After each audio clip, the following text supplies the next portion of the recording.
አሰላሙ አለይኩም ወራህመቱላሂ ወበረካቱ። ውድ የስኬት ዩቲዩብ ተከታታይ እንዴት ናችሁ? ሰላም ናችሁ ወይ? ከኔ ጋር አልሐምዱሊላህ ረብል ዓለሚን ባረከላሁ ፊኩም።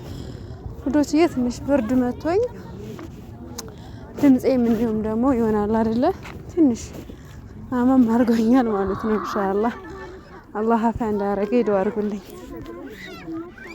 እና ዛሬ ደግሞ በአዲስ ቪዲዮ ብቅ ብያለሁና አንድ በጣም የገረመኝ በጣም የደነቀኝና ያሳዘነኝ በአሁኑ ሰዓት ሰው በተለይ የከተማ ሰው የከተማውን ሰው እንደማያምነው ነው የተረዳሁት። ወላሂ በጣም የደነገጥኩት ነገር ቢኖር ያሳዘነኝ በቲክቶክ ላይ አንድ ማር ለቅቄ ነበርና በጣም ብዙ እይታ ያገኘ ነው። ወደ 300,000 ሰው አይቶታልና ብዙዎች ደውለውልኛል።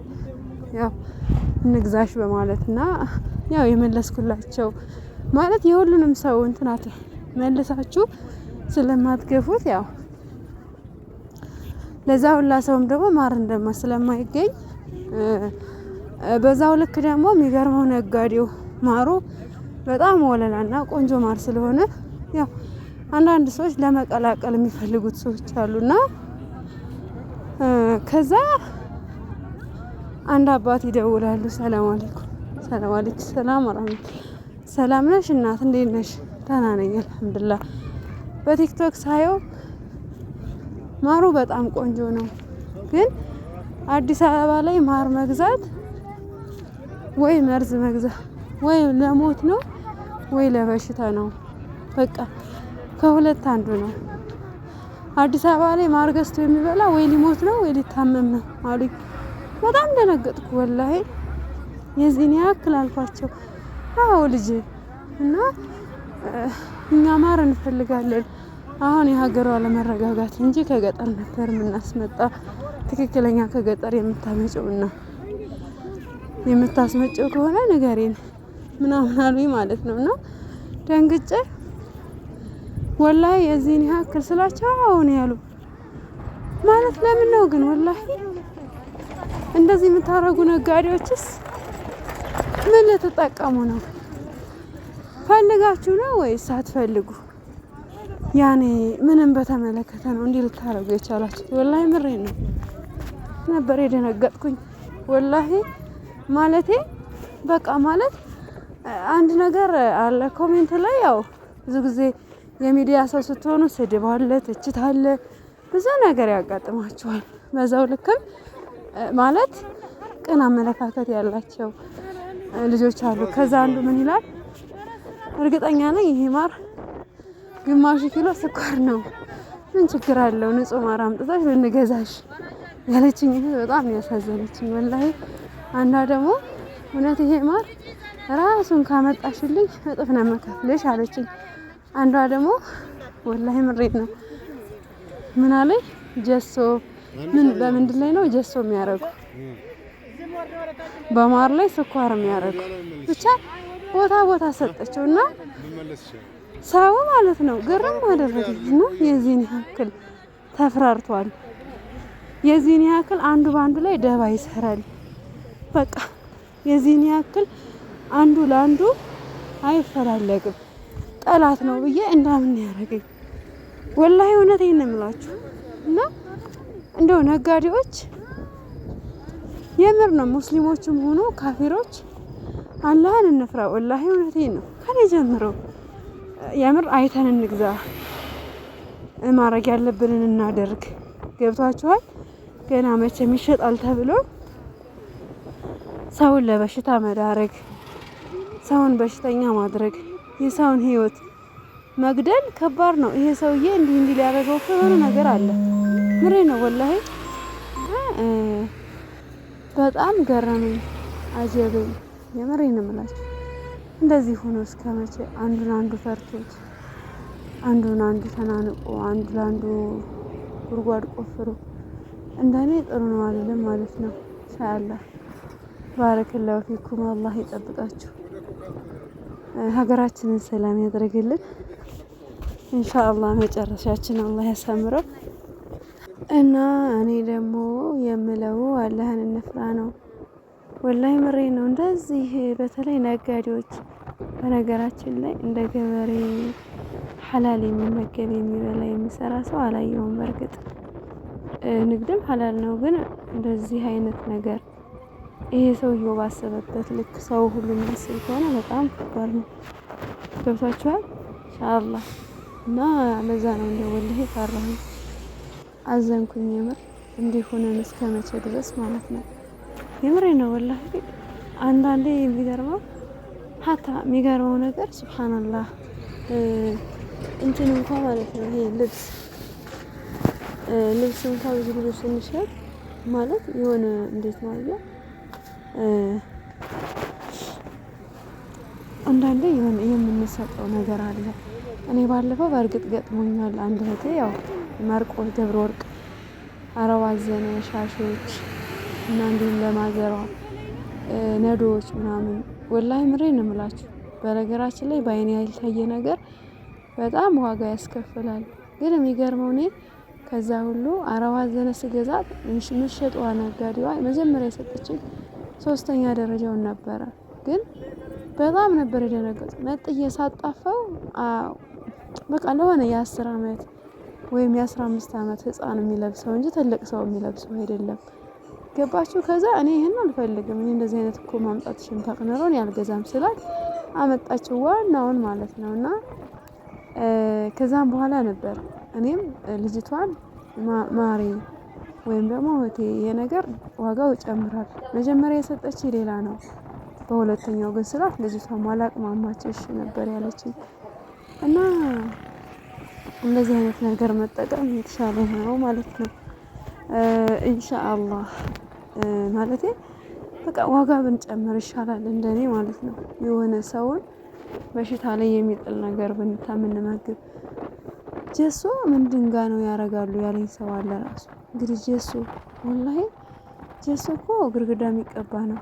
ይሄ እንትን ማለት ነው። በወረንቅ በሉት ወይም ደግሞ ብሎኬት ቤት ስትሰሩ ሲሚንቶ ካለበሳችሁ በኋላ ጀሶ ነው የምታስቀቡት እንዲለዝም ማለት ነው። እና ያ ነገር ምንድን ላይ ነው እንዴ? ዱቄት ላይ ነው መሰል እንደዛ ያረጋሉ ያለኝ ሰው አለና በጣም ነበር የደነገጥኩት። የሚገርመው ማለት ነው። ኢንሻአላህ እና አላህን ልንፈራ ይገባል። እኔ እንደ ምሳሌ ነው ያወራሁት። ብዙዎች ይሄን ነገር ስለሚሉ በጣም ነው እኔ የፈራሁ የደነገጥኩ። ለምሳሌ በርበሬ ላይ መቀላቀል ማለቴ ዋጋ መጨመር የተሻለ ነው እንደኔ ማለት ነው። ዋጋ ጨምሮ ምናምን መሸጥ እንጂ ሌላ ቀላቅሎ እንደዚህ ማድረግ እኔ ጥሩ ነው ብዬ አላስብም። እና ውዶችዬ እንግዲህ ቪዲዮን ላይክ ሼር አድርጉልኝ። ባረከላሁ ፊኩም። አላህን ልንፈራ ይገባል። ንግድ ስራ የምንሰራ ሰዎች በዚህ አጋጣሚ አላህን የፈራ የጃለሁ መخرጃ ወይርዝቁ ሚን ሐይስ ላ ያህተሲብ። አላህን የፈራ መውጫ በር አላህ ያወጣለታል፣ ካላሰበው ርዝቁን ይሰጠዋል። እንደዛ ብለን ማሰብ ነው ያለብን እንጂ እያለባበሱ እንደዚህ ማድረግ ነገ ዋጋ ያስከፍላል ብዬ ነው የማስበው። ሁሉም ሰው ግን ሌባ ነው ማለት አይደለም፣ አጭበርባሪ ነው ማለት አይደለም። ምሬ ነው። እኔ አንድ ነገር ልንገራችሁ፣ ማንኛውም ነገር መንገድ እየሄድኩ ነው፣ ማንኛውም ነገር እንደ ድሮ አይደለም፣ እንደ ባለፈው ማለት ሁሉም አትክልት ብትሉ አዝመራው ብትሉ ሁሉ ነገር ተቀይሯል። ለምሳሌ የድሮ ማር የለም። ድሮ እናቴ ማሻአላህ እናቶቻችን አስላን አይሸጡም ነበር፣ አያቶቻችን ቅማቶቻችን። ዛሬ ድረስ ገጠር ላይ ሆኖ ወተት አይሸጥም። ገጠር ላይ የአሜሪካ ላም የሚያረባ የለም። ለምን? ወተት ብቻ ነው፣ ቅቤ የለውም ማለት ነው። ገባችሁ? እንደዛ ስለሆነ አሁን እኔ ራሱ የገጠር ልጅ እንደመሆኔ ገጠር እንደማንደየ የፈረንጅ ላም እንግዛ ስንል ወተቱን ማን ሊጠጣው እዚህ ሸጥ መሰለሽ እንዴ ነው የሚሉ። ቅቤ ግን በጣም ስለሚፈልግ በቃ የሀበሻ ላም ነው ማለት ነው ገጠር ላይ የሚጠቀሙ። ጎጃም ላይ አሁን ድረስ እንደዛ ነው። ለምሳሌ ገጠር እንግዲህ ትዳችሁ ወተት ካለ ወተት ነው የሚቀዳላችሁ፣ አሬራ ማለት ነው። እርጎ ነው የሚቀር። እንደዚህ ነው።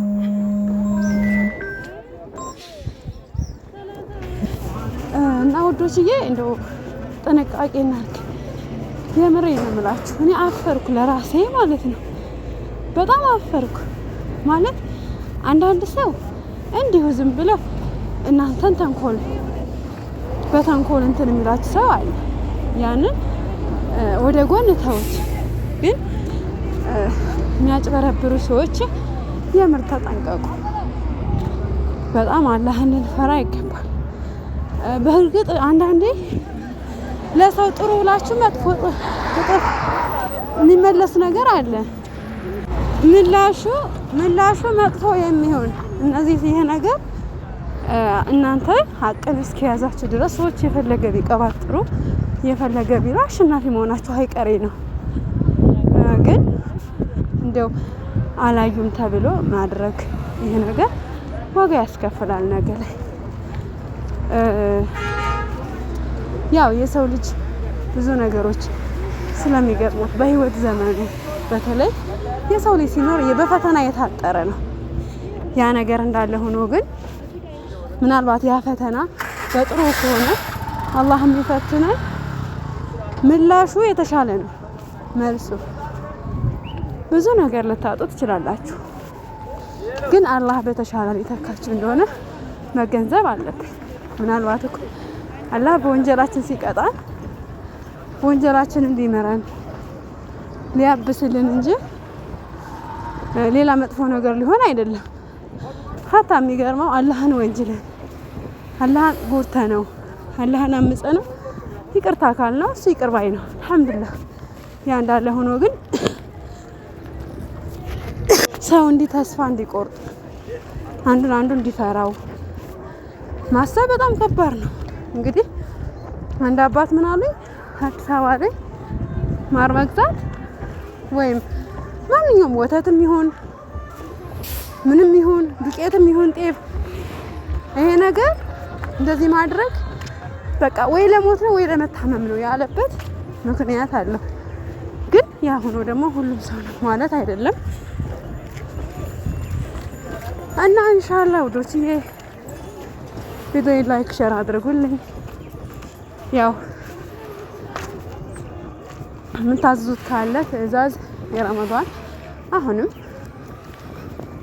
ትንሽ እኔ ወደ አዲስ አበባ ነኝ፣ ግን ያው በቅርብ ብቻና ላይ